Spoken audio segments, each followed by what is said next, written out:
प्रदीप दुबे जी। राधा राधे राधे महाराज जी। महाराज जी, आप कह रहे हैं कि आप जिला न्यायाधीश हैं। महाराज जी, आपका एक प्रश्न है कि भगवान श्री कृष्ण द्वारा अन्याय पर न्याय की विजय हेतु अपनाई गई कूटनीति छल आज वर्तमान समय में कितनी प्रासंगिक है? न्याय के पद पर बैठा कोई व्यक्ति द्वारा उसे अपनाना कितना उचित है? उसमें सामने वाले का अहित न हो। भगवान ने कभी दुर्योधन का अहित नहीं चाहा है। उनके हित के लिए स्वयं संधि दूत बन करके भी गए हैं। भगवान ने कभी किसी का अहित नहीं, अमंगल नहीं चाहा है। जब भगवान से कोई शत्रुता की है तो फिर उसको मार करके परम पद प्रदान किया है, कभी अहित नहीं किया। हम परम पद तो नहीं प्रदान कर सकते किसी को, लेकिन अगर एक व्यक्ति के द्वारा समाज का बहुत बड़ा अहित हो रहा है तो अब हमारी हित की भावना उसका नाश कर देगी। अब उसका नाश करना आवश्यक है। जैसे हमारे किसी अंग में कैंसर हो जाए तो पूरे शरीर का नाश हो जाएगा, तो ये हित है। दिखाई दे रहा है कि अहित हो रहा है, लेकिन ये हित है कि हम उस अंग को कटवा दें, नहीं तो पूरे शरीर का नाश हो जाएगा। ऐसे ही न्याय पद्धति हमारी कहती है कि जैसे एक व्यक्ति से किसी समाज का अहित हो रहा हो, अमंगल हो रहा हो, तो उस व्यक्ति को शासन में ले लेना चाहिए और उसको उचित दंड देना चाहिए और उसको कैद में रखना चाहिए। ऐसे ही एक गांव से अगर पूरे हमारे राष्ट्र को परेशानी हो तो उस गांव को शासन में ले लेना चाहिए।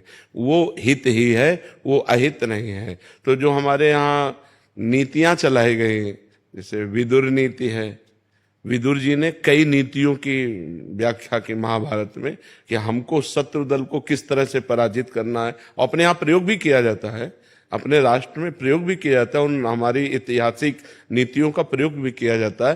तो अहित नहीं, हमारा जो भारत देश है वो कभी किसी का अहित नहीं सोचा। हम अपनी तरफ से आपका अहित नहीं करेंगे। हमारे यहाँ नीतियों में सबसे प्रधानता हित नीति रही है कि सबका हित हो। परहित सरिस धर्म नहीं भाई, पर पीड़ा सम नहीं अगमाई। हम तुम्हें कष्ट नहीं देंगे, लेकिन आप हमको छेड़ोगे, हमारे समाज को छेड़ोगे, हमारे राष्ट्र को छेड़ोगे, तो फिर हम समर्थ हैं, हर तरह से आपको शासन में ले सकते हैं। ये हमारे देश की नीति रही, शुरू से नीति रही है। तो ये उचित है।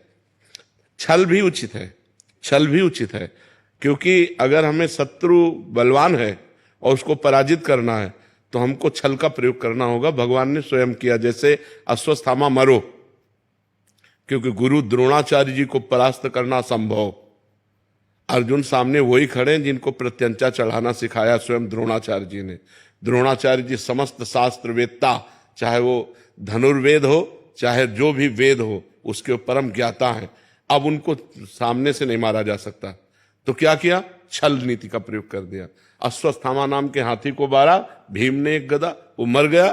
भगवान श्री कृष्ण का अश्वत्थामा हतो, ये जो ही आवाज कान में पहुंची द्रोणाचार्य, अश्वत्थामा मारा गया। युधिष्ठिर जी की तरफ देखा और कहा अश्वस्था, तो उनका अश्वत्थामा हतो, और जो भी बोले नरो या कुंजर, उसमें शंख ध्वनि हो गई।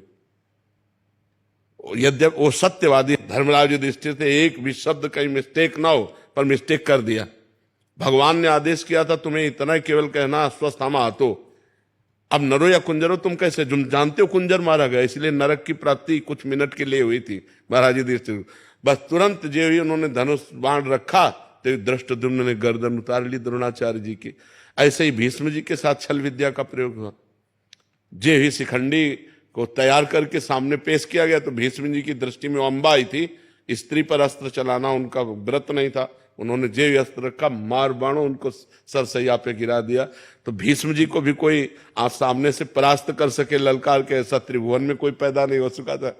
गंगा पुत्र भीष्म, भगवान के साक्षात बल से बलवान।